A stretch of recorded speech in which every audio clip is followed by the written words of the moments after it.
thinking about what is important to you, what was important to you before this all began. Those things are still very important to you.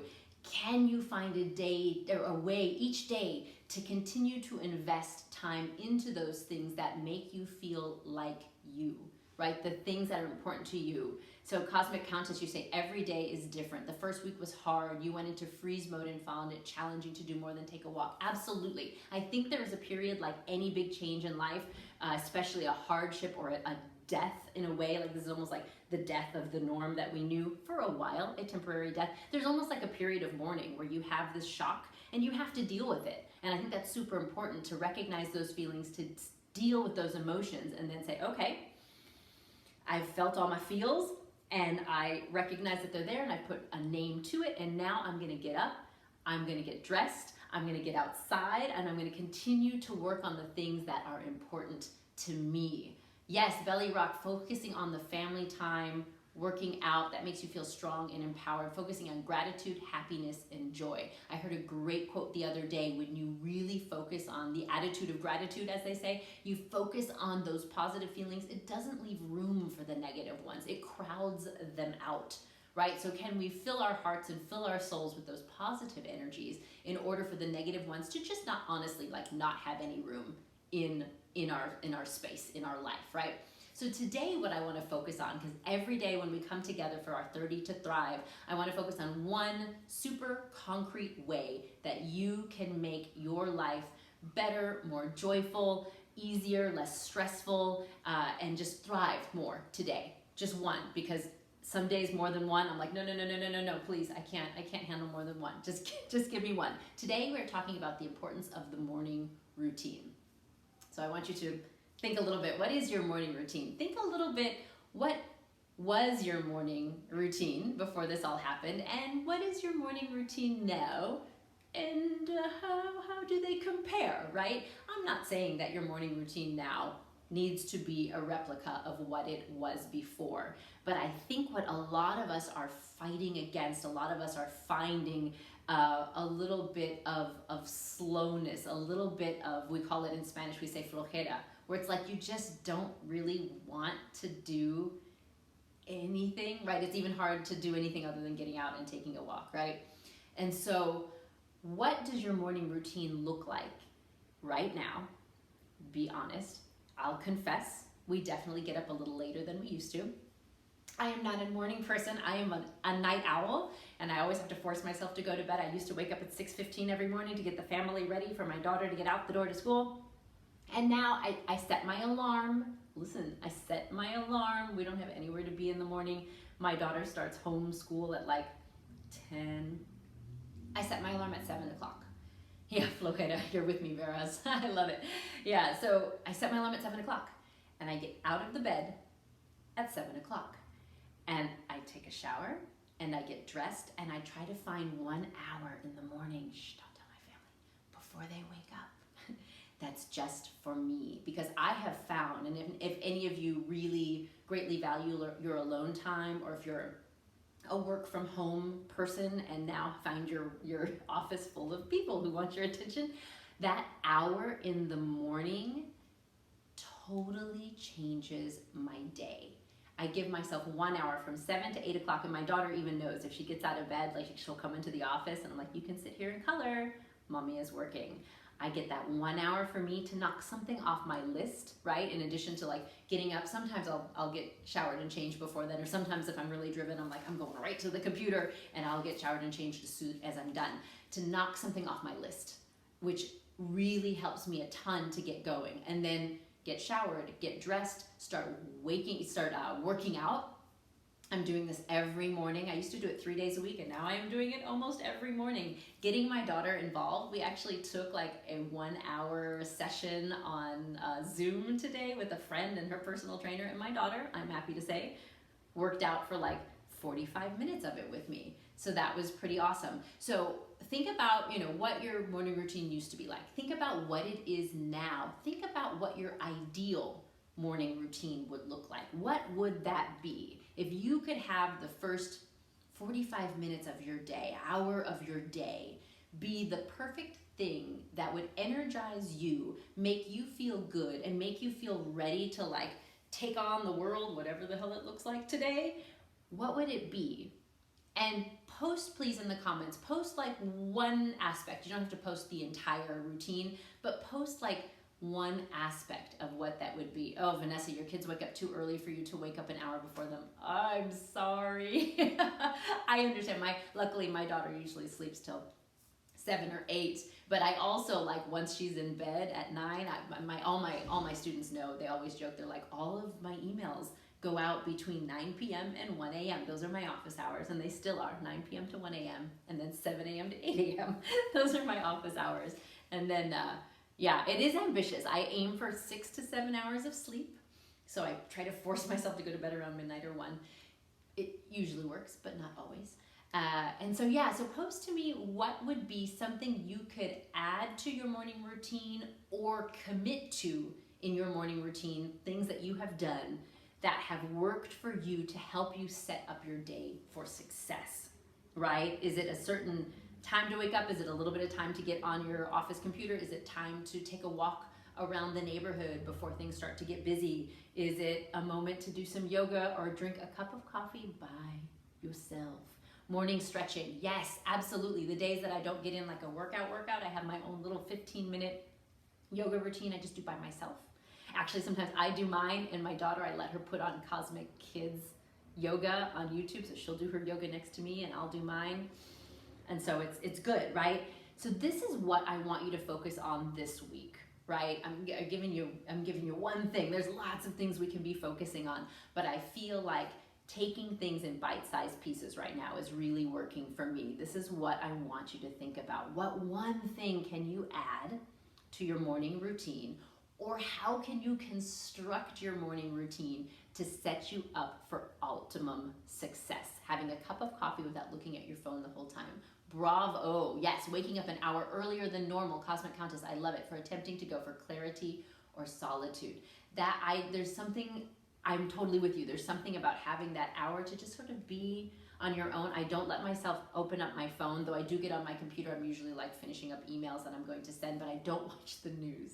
I don't watch the news. I don't watch the news. I love it, Enigma Cosmos. Wake up, do weight training for an hour, and then drink your coffee. Exactly. So these are the kind of things, like oftentimes I'll hear someone say, oh, I read a book the other day, and I think, must be nice. And then I'm like, well, I am, the queen of my own domain. What if I want to read a book? So maybe tomorrow I'll wake up an hour early and spend half of that time reading a book and drinking my coffee, because that little bit of joy, right? Finding the joy in the little things and having that little shot of joy in the beginning of your day can do wonders for the entire remainder of your day. So that is my challenge and my hope for you, right? That's my challenge, my hope for you, because I know that our usual schedule has been totally tilted on its head.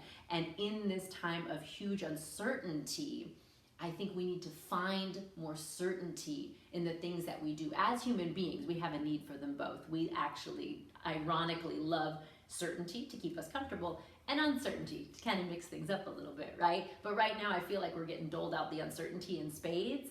And so let's just like focus on the certainty. What things do we have control of that we can do to really make ourselves feel comfortable, feel joyful, and feel centered in our reality? Yes, if you're good with that, if you're gonna do it, give me a heart or a thumbs up. Let me know that you are on board to creating a good morning routine that will help you come to a place of centering to begin your day before the world starts to make demands of you, or the people in your house start to make demands of you, or homeschooling starts to make demand of you. Hey, Carmen Gloria, thanks for joining. Hey, my sister's here, awesome.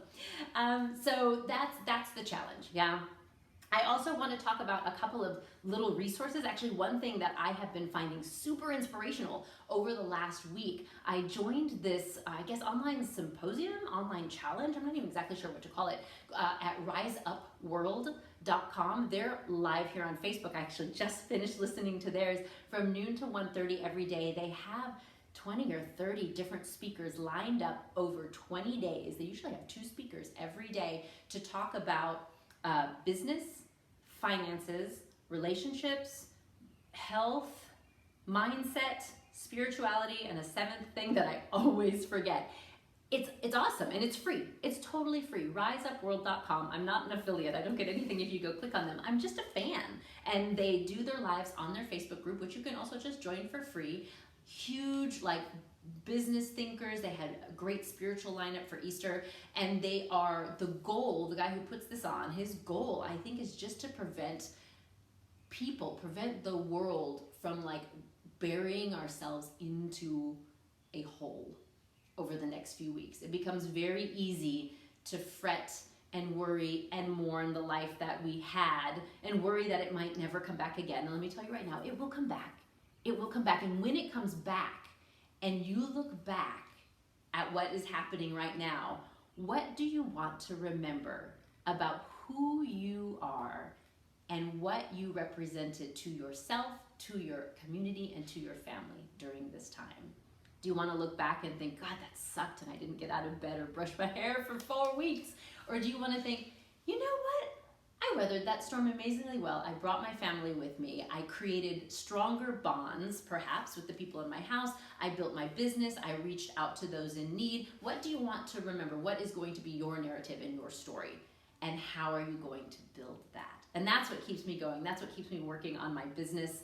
Like, every single day, I want to reach out to more people. I want to get them dancing, because if you've talked to me for more than a minute at any point in time about dance, you know dance is my therapy and dance is my total salvation, now more than ever. I used to dance like 6 days a week, and now it's like I dance like 10 days a week. I literally, like, I'm always dancing, and anytime I get stressed out, this is the room I will end up in to dance, which is why we are going to dance in 2 minutes, because I feel like it's super important. Absolutely, the status quo was unsustainable, and I feel like in some ways maybe this like rocking of the boat was what was necessary to make us realize that it was unsustainable, right? And there's a bit of like, but you took my toy, you know, that we're going through right now.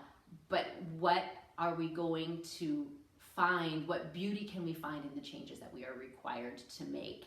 And what of the changes that have happened in your life might you hold on to once this is all over? It will be very tempting to go back to the status quo. I know it, because we're human beings, and that's what we do best, is just go back to the way things were. But how can we prevent that from happening? Yeah.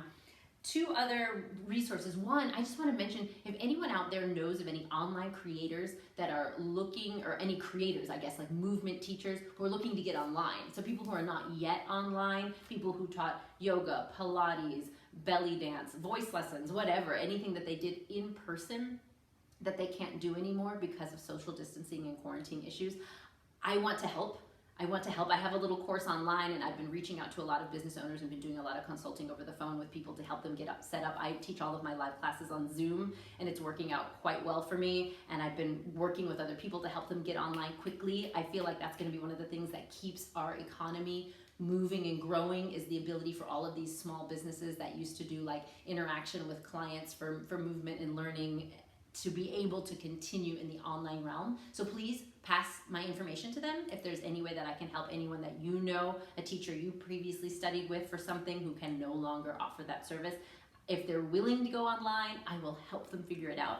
So give them my info. And then I just want to mention, like, some of you are part of my online studio, SahiraBellyDances.teachable.com, and I'm doing a special all this month where for just $19, you can get everything, hundreds and hundreds and hundreds of hours of classes that you can dance at any time for an entire month. $19 if you're interested. I'm not here to sell you stuff, but I just want to let you know, like, I've got lots of dance classes online, and if you're looking to move and to shake and to get a little bit of movement and joy into your day, I would love to offer that to you. And that's just SahiraBellyDances.com/thrive, THRIVE. You can get the discount for that package. So check that out if you'd like to dance with me, because I've got a whole bunch of stuff there, and I'm getting ready to release, I think next week, I'm going to release a package that's all about working out. It's called Killer Driller, and it's like literally drills that will nearly kill you, but in the best of all possible ways. So if you want to join me for that, $19 for the whole month. But now we need to dance, because I promised our 30 to Thrive will always include some dance. If you're a belly dancer, this will be great. If you're not, this is going to be awesome. Yeah, you're going to get a little taste. Just jump in and have fun. Any fun Zill combos coming to the Zill package? I take requests. So yes, look, I'm going to write it down right now. Make a Zill combo, I'm sure I can come up with something. So yes, the answer is yes, absolutely. So make yourself a little bit of space. I'm gonna back up and put on some music for us, and we are going to dance.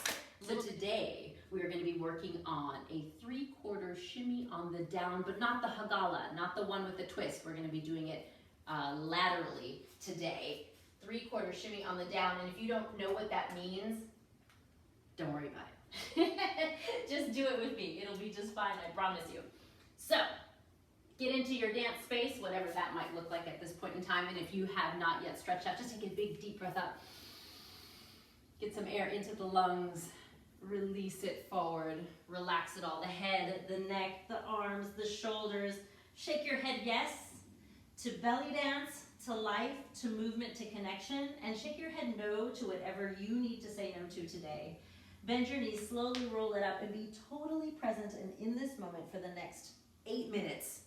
This is for you. I know there's a lot of demands on your time right now, and I'm so grateful you are here. So give yourself the gift of these 8 minutes to dance with me. So we are doing 3/4 shimmy on the down. A 3/4 means we're accenting 3, and then we're leaving 1 empty.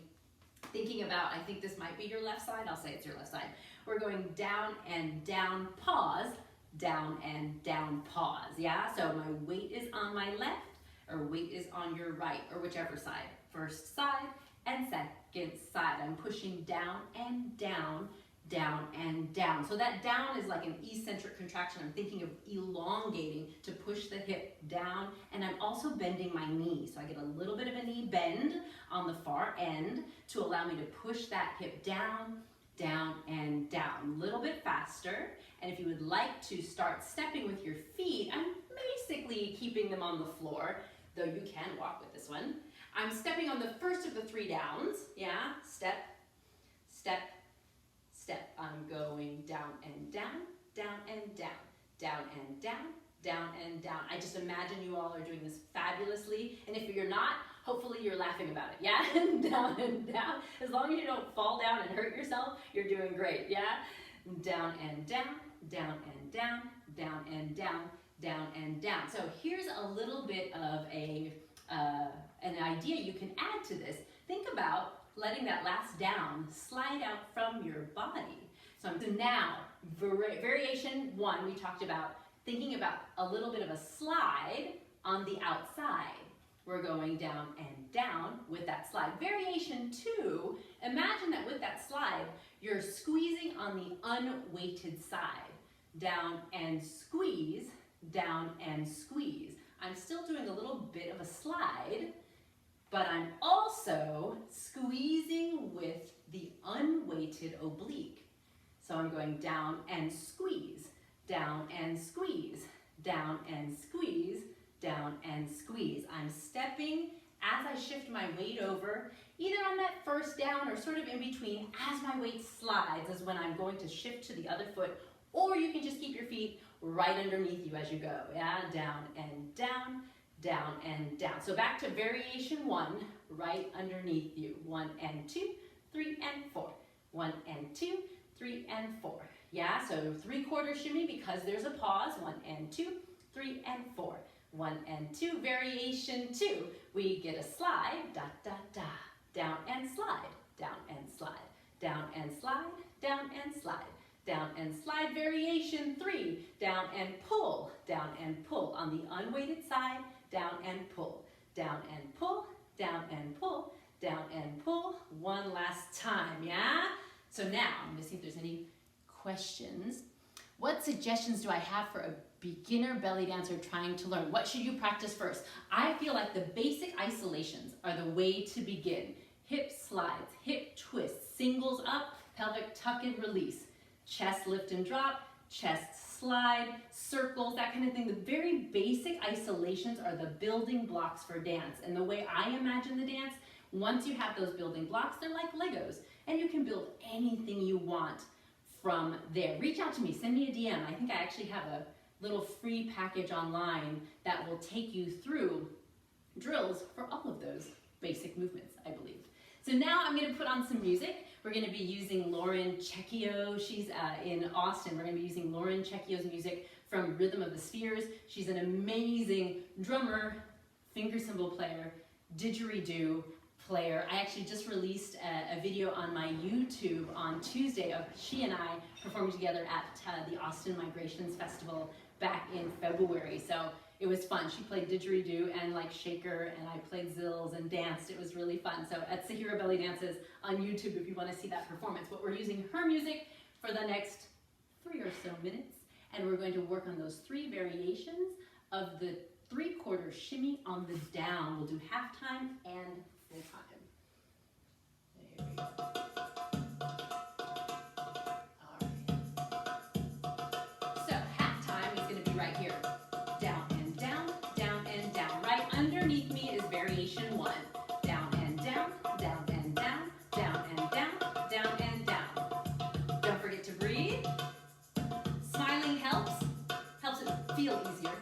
Yeah. Maybe look easier.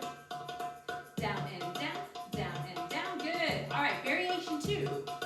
Down and slide, down and slide. You're still getting that second down, but it's on a slide. Down and slide, down and slide. Yes. Let's do one more like that. Now with the pull, down and pull, down and pull, down and pull, down and pull. Keep it going.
Challenge factor. Keep going, keep breathing. I imagine you're dancing this. I can feel it. All right, with the pull. Pull, down and pull, down and pull, down and pull, down and pull, down and pull, down and pull. Get it up, bring it closer. Here we go. Zoom in on the hip cam. Down and pull, down and pull, down and pull, down and pull, down and pull. Keep it going. One more minute. Now, whatever variation you would like, whatever arms you would like. Arms are dancer's choice. Take your variation. You can take it back to slow.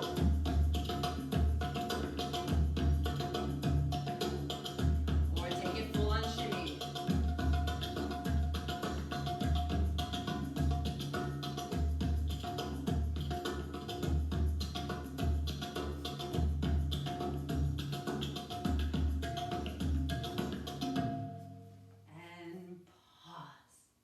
Nice job, y'all. I'm imagining it was perfect, and since I can't see you, you can tell me that it was perfect, and I'll believe you. How did that go? Was it perfect? I'm sure it was. I'm sure it was. I will definitely post this video onto, I think it'll be available on my Instagram for the next 24 hours, if I understand correctly. And then I will also post a different version of it on my YouTube channel, probably in the next day or 2. So that's just at Sahira Belly Dances as well. I know, I'm hot. I wore the wrong shirt. I'm sweating. It was fun. It was fun. Thank you for shimmying with me. Absolutely. A little bit of exercise goes a long way, and I swear to you, on the days where I think I'm going to lose it, I come in here, like one song, 5 minutes, and I'm like, you know what?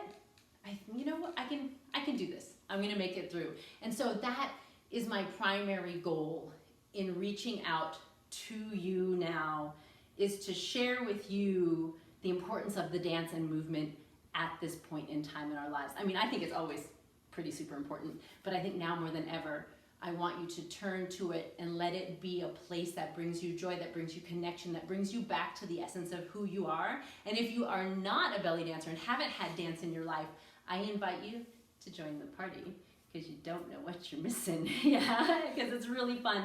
And literally, I think that people who have a creative outlet in their life, be it dance or otherwise, are going to have an easier time coming through this with flying colors. So I wish that for all of you. I hope that you all have a beautiful week. I'll be back here next Tuesday at 2 p.m. Central Time for the same kind of idea. I'll be posting this up onto YouTube. I will be live on Facebook Saturday at 7 p.m. And then I also have a live Zoom party if you want to get in on the Zoom dance party that happens at 7:30 p.m. right after my Facebook Live. It's 1 hour of like jam out with a whole bunch of dancers via Zoom. Just send me a note and I'll give you the directions on how to join that. It's totally free.